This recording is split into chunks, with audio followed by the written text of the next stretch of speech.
Sa lahat na yung mga sa mga partner dyan, no, wag naman sana umabot ng ganito, no. Sobrang sakit kasi para sa babae talaga, no. Grabe, nagsakripisyo sila para sa inyo. Tapos ito yung gagawin nyo. Tingnan nyo tong video na to. Grabe talaga si kuya, oh. Kasi nakita nyo na ba ito? Yung babae. Yung OFW. Kawawa talaga masyado yung OFW. Tantado talaga kasi yung partner. Tulog ka na lang sa kanila, madam. Grabe, ang sakit-sakit natin.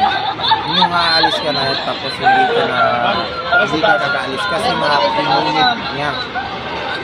Tingnan yung maayos. Grabe. Flight niya kasi tapos kita pala. Tulog ka na lang sa kanila, madam. Sila doon sa airport. Yung partner niya. Sa club nito. Pinunit ko yung passport niya. Saka binasag pa yung